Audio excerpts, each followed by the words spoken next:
novamente juntos, no estudo do livro No Rumo do Mundo de Regeneração, de Valdo Franco, pelo espírito Manuel Filomeno de Miranda. Capítulo 18, primeira parte, movimentação bem coordenada. Enquanto cuidávamos de alguns problemas de obsessão e correlatos, o grupo de especialistas que visitou a caverna havia conseguido mapear as furnas mais profundas e alguns abismos internos que serviam de presídios para espíritos mais rebeldes.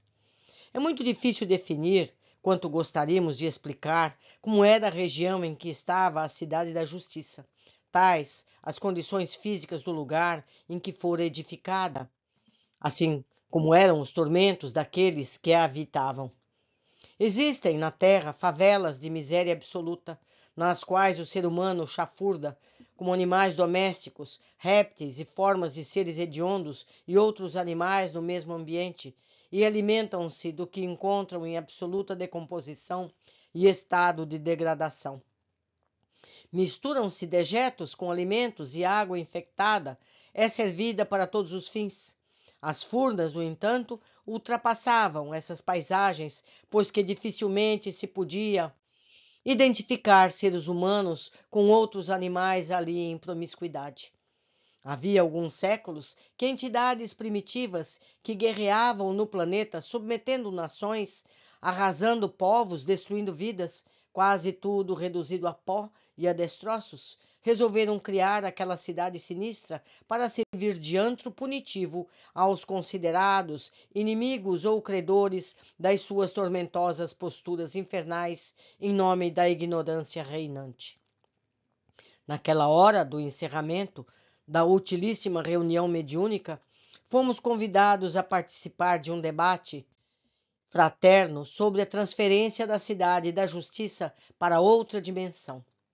Já estávamos informados da localização do astro onde ficariam os aprendizes recalcitrantes em estágio de purificação. A constituição física do lugar era bem parecida com a Terra de alguns bilhões de anos de organização e habitabilidade. O aspecto da matéria em ebulição de muito elevada temperatura, qual ainda ocorre hoje em nosso orbe terrestre, a barisfera, parte interior da Terra, era local apropriado na parte superior da crosta para a fixação dos alicerces transplantados. A atmosfera da região, se assim podemos denominar, era carregada de alimentos químicos venenosos, que acumulavam partículas quentíssimas dentro, misturando-se à massa ígnea que os vulcões vomitavam ininterruptamente, flutuando sobre a área muito escura. As montanhas, sacudidas por convulsões contínuas, mantinham o aspecto fantasmagórico e apavorante. Não havia como perceber se havia na sua periferia ou entranhas a vida sobre qualquer aspecto. Ventos fortes sopravam em desordem e tudo em volta conduzia a uma visão infernal. Alguns dos engenheiros que estiveram conosco na cidade apresentavam os planos em aparelhos eletrônicos. As imagens, os traçados, os contornos e os registros, como eram vivos e apresentavam-se em terceira dimensão, facultavam-se ver em profundidade o interior na realidade do conjunto. Com razão, no passado, os médios e sensitivos, em geral, os santos e os mártires, assim como os místicos, eram conduzidos ao mundo espiritual através do desdobramento pelo sono e tomavam conhecimento da realidade que defrontavam, retornando com as ideias que se infiltraram na ignorância do povo a respeito do purgatório, hoje eliminado da Igreja de Roma e principalmente do inferno. No sentido oposto, um e outro, igualmente em desdobramento, também visitavam as regiões felizes, a que denominavam céus, e os classificavam, conforme o descreve a Cabalá, em 7 faixas até a sublimação, o mais alto degrau da glória e da espiritualidade. O estudo e a lógica da doutrina espírita demonstram que são educandários para os alunos terrestres após a morte do corpo. prolongamento da vida física são frutos do pensamento coletivo dos desencarnados que geraram, pela ação da mente atormentada e culpada, tais redutos também transitórios de purificação. A área ocupada pela planta era expressivamente, e por isso mesmo a transplantação para outra localização exigia muita habilidade, cuidadosos cálculos matemáticos. Um deles, dos engenheiros, vivamente preocupado, após considerações profundas e oportunas, esclareceu: iremos transferir para o novo lugar áreas muito grandes, usando aparelhos tipo gruas, guindastes ou outros que são especialmente desenhados para esse fim, com trabalhadores todos treinados para a alteração da paisagem. Tive a impressão de que lhes era familiar o empreendimento de engenharia, pois que a condensação da idioplasma dava-se passado do habitual estado de fluidez para formas visíveis e palpáveis. Referiu-se à transferência no passado próximo dos monumentos egípcios que foram transferidos para outro lugar, a fim de sobreviverem ao lago de Assuã, no Egito. Ele está se referindo a um templo lá no Egito. A área ia ser inundada. E esse templo, esse monumento foi totalmente desmontado e montado em outro lugar, exatamente como era. É isso que o Filomeno de Miranda está nos explicando. Tudo foi feito com engenho e perfeição, graças aos investimentos internacionais e aos admiráveis engenheiros dedicados ao grandioso empreendimento lá no Egito. Outros grupos no Brasil e em outros países também se preparavam para a reunião sobre a transferência das respectivas localizações, obedecendo aos operários especializados que davam prosseguimento às exigências da lei de progresso. Agora ele se refere à cidade espiritual nos planos inferiores que são retiradas do planeta Terra e levados para esse planeta ainda em formação, onde esses seres encarnarão futuramente. Definida a data da operação muito delicada, grupos técnicos fariam os seccionamentos dos imensos trechos e começariam a sua remoção, conduzindo os seus habitantes que, se não dariam conta do que estava ocorrendo, tal o estado de transtorno mental e emocional de que eram vítimas. Suportes espirituais foram colocados antes do seccionamento das grandes placas, a fim de que a parte cortada, seccionada, pudesse permanecer sem abalos violentos, que poderiam arrebentá-las, enquanto um grupo de especialistas em meditação unir-se-ia a um lugar próximo e se entregar-se-ia à concentração profunda, a fim de facilitar o esforço conjugado da locomoção das partes que seriam possíveis de movimentar no momento. No dia 13 de maio, pela evocação da liberdade dos escravizados no Brasil, foi eleito como inicial para as operações de remoção e transporte. Milhares de espíritos generosos haviam sido convocados, em grande júbilo, para contribuir na formação de habitabilidade do novo mundo. O ar fétido e asfixiante, que antes pairava em todo o recinto, visitado por contínuas correntes de ar, diminuiu a sua intensidade e era comovedor o esforço de tantos obreiros, trabalhando na construção da escola de regeneração, por enquanto em ambiente de tal ordem. No momento da levitação e do auxílio de uma maquinária especial, pudemos ver que o sol nascente não conseguia penetrar a massa compacta com furnas, níveis e desníveis que os doentes em si mesmo haviam consolidado através dos tempos. A movimentação gigantesca, a ação dos anônimos edificando a escola de redenção dos equivocados, falavam-se-nos sem palavras sobre o reino de Deus que é edificado no coração. O primeiro bloco a ser removido do lugar fantasmagórico, lúbrico, era muito maior do que pensávamos, e, em consequência, ficamos pasmados ante o espaço ocupado anteriormente, quase a perder de vista. As sombras que permaneciam sobre a área onde se projetara até pouco tempo possuíam um aspecto asqueroso e as bordas derramavam um líquido espesso, escuro, nauseante.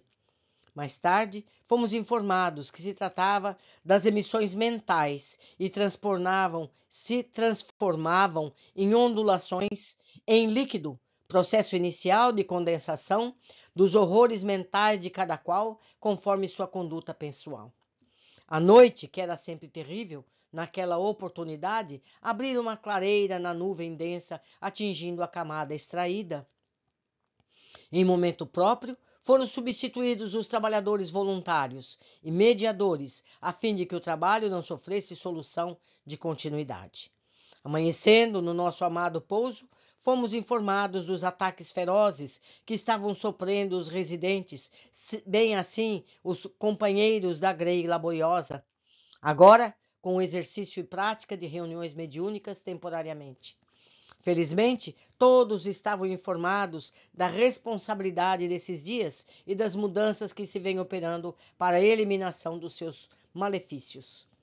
Em determinados momentos, aplicava-se a programação como num campo de marimbondos, cuja enorme colmeia se havia permitido adentrar. O nosso diretor programou uma atividade mediúnica com os elementos mais experientes para reforçar as defesas, como assegurar aos residentes reencarnados ou não de que as mãos de Jesus movimentavam as suas. Os adversários que faziam parte da milícia foram dirigidos para o abrigo da fé e da caridade cristã, com a finalidade de fortalecer aqueles que dessem sinal de cansaço e fragilidade. Sob as vibrações funestas, atendendo aos infelizes ambos os planos para descarregarem os fardos dos sofrimentos necessários que se prontificavam a sofrer, demos início ao programa reservado para aquela região. Os legionários, sempre apostos, foram destacados para acompanhar os devotados membros que se abasteciam dos pensamentos. Sem dúvida, era uma guerra local, que se instalara no reduto do Evangelho, onde brilhava a divina luz do amor do Mestre. Podíamos ver o verdadeiro desfile de almas felizes e as de má conduta, nas quais estavam escritas as intenções pessoais. Concomitantemente, o telefone e os órgãos de comunicação virtual não cessavam de rogar ajuda, oração, socorro para enfermos da pandemia, de obsessores entre os seus trabalhadores. Passamos o dia em socorro bem planejado, transformando a sala de conferências, agora sem uso, num hospital de guerra, onde recolhemos enfermos que são atendidos por todos nós. Todo ideal de dignificação humana encontra opositores que, às vezes, tornam-se inimigos cruéis e se transformam em vítimas de espíritos maldosos que induzem ao antagonismo e desejam destruir tudo quanto nos quiseram nem querem conquistar na viligetura da carne. O trabalho delicado de alterações da psicosfera do lugar, verdadeiro santuário do bem e das graças, constituía-nos uma bênção ímpar. Não faltavam voluntários que passaram a ser conduzidos pelo nosso Cláudio, o médium especializado em terapia pelos passes. Ao mesmo tempo, mantivemos contato com outros grupos encarregados de trabalhos especiais. Muitos deles defrontavam reações severas através de difamação, de acusações publicadas pelas redes sociais, em desafio para desmoralizarem médios, expositores e instituições. O que ele está dizendo aqui? Que por conta dessa movimentação dessa cidade de baixo nível espiritual, tudo isso foi revolvido como se fosse um pó voando pelo espaço, e isso contaminou as mentes encarnadas, fazendo com que elas se comportassem de modo negativo. Continuando. Organizações respeitáveis eram caluniadas com prazer, olvidando-se os benefícios oferecidos aos seus residentes muito necessitados, sobretudo de amor, de ternura, que lhes são ministrados, além dos básicos, como alimentação e etc. Mordidos pela inveja, pelo despeito, pela competição doentia da sua jactância, nada faziam. Ociosos, com o tempo bastante para perturbar, geravam difícil luta com os verdadeiros trabalhadores do Evangelho que saíam sempre vitoriosos, desde que todo aquele que segue Jesus termina por encontrá-lo. Reconfortado, vencedor do mal em que se livrou, adquire força e alegria no contínuo de um bom combate. Neste Comenos, recebemos notícias de que muitos dos grupos pela América Latina estavam encontrando dificuldades inomináveis, qual ocorria na Europa. Necessitava-se de trabalhadores reencarnados que tivessem alguma informação da vida além da matéria para facilitar o delicado esforço de todos que estavam empenhados na grande operação. Em consequência, era mais expressivo o número dos aderentes espirituais, mais ou menos adaptados a atividades idênticas, umas e parecidas outras nas diversas comunidades espirituais correspondentes ao seu último berço na Terra. Na cidade onde nos alojávamos, tiveram abençoados espiritistas nos tempos heróicos que acenderam a chama da fé renovada no lar e entre amigos, deixando bons traços do espiritismo, sabiamente apresentando e cuja marcha não foi interrompida por ocasião da desencarnação deles. Eles continuaram fiéis ao ideal, porque, inclusive, se comunicavam para oferecer instruções, conforto aos seus fiéis seguidores. Este capítulo já está longo. Vamos continuar na próxima leitura. Aguardo todos com muito carinho. Abraços.